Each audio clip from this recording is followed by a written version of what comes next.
What up, YouTube? It's your boy JB, and I'm here tonight with the review for Claws. This is season number 3. This is episode number 2, and this episode was titled, Did I Take It Down?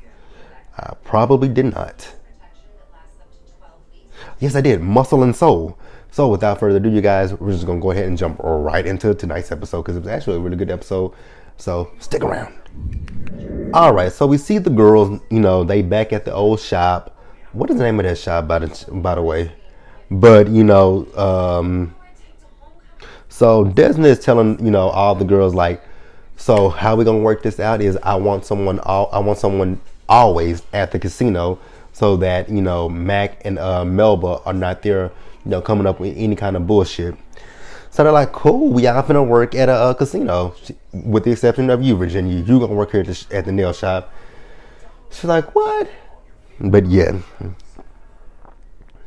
So then Uncle Daddy shows up, and it's so funny seeing Uncle Daddy come to Desna for last season, for the last 2 seasons with the clinic. She would go to Uncle Daddy, but now Uncle Daddy is coming to her for stuff with the clinic. It's like, wow.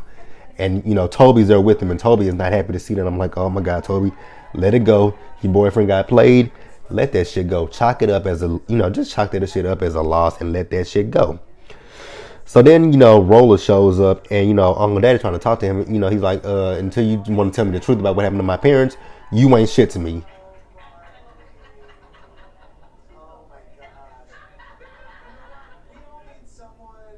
But yeah, he said, you ain't shit to me. So, Roller is talking to Desna, and, he wants to know, like, why you back in this raggedy ass piece of shit? And she's like, because I need somewhere legitimate to have for operations. So then we see them, they go to the casino. So at the casino, we see Melba and we see Mac. And then we're introduced to Joe, who is their GM. And then Desna's like, well, Polly, she's my GM as well. And here we go with Polly with one of her made-up personalities. Her personalities talking about she's a GM. She worked for I think she said Animal Kingdom. I'm like, leave it to Polly. But I love me some Polly. That's my girl. Like, oh my God. So then we see the clinic is open for business, and it is swarming with a lot of people trying to get drugs. Like, that is so fucking sad. So then we see Dr. Ken, and he's talking to Bryce, and he's trying to get advice on how to deal with Polly. I'm like, bruh, you ain't realize that right now she just doesn't want to be with you, or she might not be into you like that. And then number 2, she just got out the nut house. Like, let the girl breathe. So then we see Uncle Daddy, he's trying to get Bryce to come back to work for him. I'm like, Uncle Daddy, didn't he just go through a whole lot of bullshit with you last season? So you want to get him to come back and work for you now? Like, okay. Give the boy a break. Like, let him breathe. Let him breathe. All right, so then back at the casino, we see Desna, and she is in the office where there's security cameras. And then she sees Mac and Melba, and there's some Mormon guys that come in there. And she's like, who the fuck are these men? So she tries to go out there where they are. But then, I guess one of the security people or someone that works there comes in and intercepts her, talking about a fight had broke out. So then she who did she send to break up the fight? Oh, she sent Quiet Ann to break up the fight. Unfortunately, Quiet Ann to break up that fight. Because the bitches are just, fighting. They going at it with each other. So, while this is happening, Desna gets a phone call. It's from Virginia. And at the nail shop, Virginia has set off the fucking alarm. And Dean is flipping out, and the clients are leaving out of the nail shop. So then we see a scene where Jen, her baby dad, the black baby's dad, EJ, which is his name, he shows up. He wants to see, Brienne. So, back at the shop, Dean is, they're all there, and Dean, Toby shows up, and then, he complimented Virginia, and, Dean asked him, like, can you help me find who shot my fiance? He sure could help you find who shot your fiance, but he would be dead if he helped you do that. So he's not going to do that. So, Desna's trying to get Dean to, like, let it go. Like, calm down. It's okay. Let it go. She doesn't want him to fixate on that so much. And what else happened? Yeah, she just don't want him to fixate on that. She's like, do I need to get you to talk to Dr. Ken again? He said, you know Dr. Ken is not one of those kind of doctors. Like, why do you want me to talk to Dr. Ken? So, so then we see Polly. She is, I don't know whose office she was in, but she was in someone's office and she was snooping around. And then Joe comes into the office and, he's telling, Polly about his, relationship with Mac and with Melba. So evidently, Joe was into a lot of, legal trouble when he was younger. So he just basically owes everything that he has to those two. So that's why he sticks around with Mac and Melba. I'm like, oh, okay, if you say so. So then as Virginia is out getting something to eat, she runs into Uncle Daddy. And, it's that eye is giving her like this sixth sense. And it's, she's telling Uncle Daddy, like, whatever it is that you holding on to, you need to release that into the air and let it breathe. And then Uncle Daddy just out of nowhere starts crying, talking about he needs to talk to his baby boy. And I'm like, oh, so you finally finna tell Roller the truth about what happened to his mom and daddy. Roller probably about to beat your ass, is what he's probably about to do. All right, so then the woman from last week's episode that jumped out of Roller's car, Desna takes her a picture of the Mormons. So Desna's asking her, like, who the fuck are these Mormons and why are they there? So she says that they are there to deliver money, and they're there to deliver money to them, and how they put the money into a secret account by the name of Trip. So we have to figure out who Trip is or what Trip is at this point. So back at the nail shop, Jen is telling all of them that EJ is back and how he wants to be in Brienne's life, and how she's just basically afraid. And then they tell her, like, girl, let him be in her life. It's all good. They didn't say let him be in her life. They just said you need to sit down and have a conversation with him, because I don't know how I know it must be a little odd for a Caucasian woman who's raising a black girl or boy, and all that the kid sees is the white side of the family. So I mean, I don't know how that feels, but I can imagine that kind of weighs heavy on them, because that's what Jen was basically talking about. So then we see that Bryce set up for Uncle Daddy and Roller to have a conversation with each other. So, Uncle Daddy tells them that their father was abusive towards their mom and towards them. And he says that, what happened was that their dad beat their mom beat her to death. And when he got there, that's when he killed their dad. And, Roller's like, that shit ain't true. And Bryce is like, yeah, it actually is, because I do remember that. And then, he was like, so why did you make up that whole story about the church shooting and all that? And he says, you know what? You dead to me. I'm like, ooh, shit. Harsh words. So, so then we see Desna. She's talking to Polly about, Mac and Melba. And then Polly gets a text from Ken. She's like, God damn, man. Like, Ken keeps texting me, trying to get me to go out to lunch with him. So then Roller shows up. And, he wants that sympathy sex from Desna. So then a woman by the name of Penelope shows up. And she's at the concierge desk where Jen is, and she's talking about this presidential suite that she did not get, and Mel was like, okay, bitch, what you want me to do? And she's like, oh, you want me to tell Trip? She's like, you know what?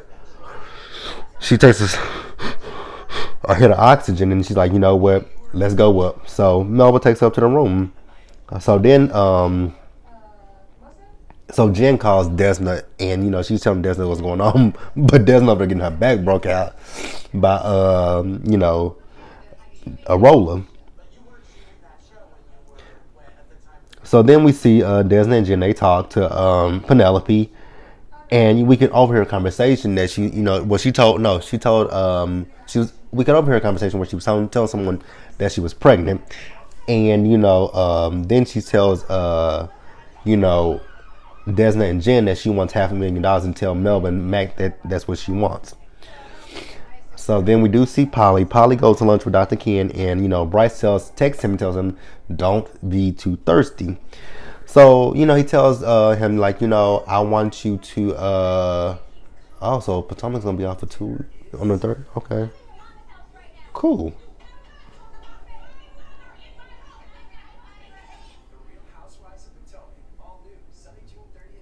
Okay. So what was I? I lost my. Okay, so Ken tells what's her name, Polly, that he wants her to focus on herself. And then she tells him like I can't be with you, but then she pulls she puts on one of her personas and she tells him she doesn't love him, and then she leaves.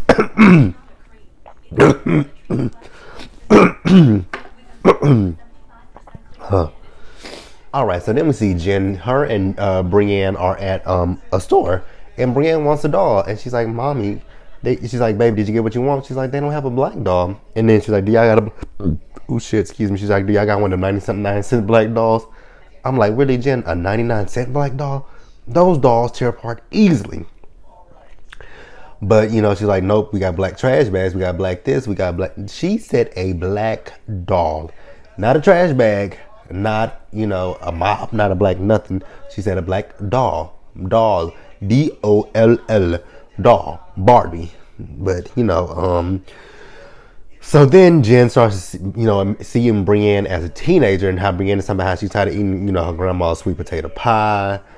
She's tired of being the only black person, the only black one at the family reunions, and and she said she's tired of them not knowing the Stevie Wonder version of Happy Birthday. I said not the Stevie Wonder version. Oh, another version that I love of Happy Birthday, the Destiny's Child version of Happy Birthday. I love the Destiny's Child version of Happy Birthday.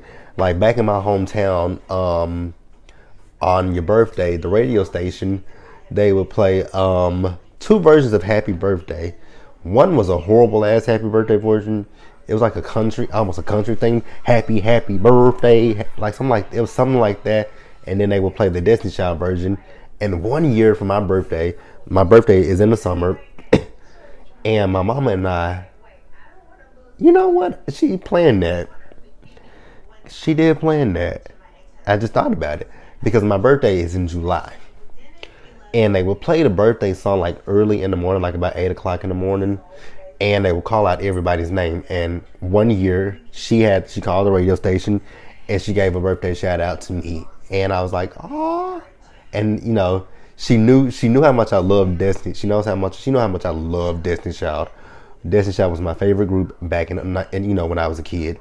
Loved Destiny Child. So she asked them to play that song, and I'm like, wait a minute. Because you could tell by the day which day they would play the Destiny Child versus the country version song, and I was listening to it the day before July. My birthday is July 16th, and the 15th I'm like, Mama, they gonna play that horrible one. I'm like, I would love to hear the Destiny Child version on my birthday. Like that would be a good birthday. So she called into the station.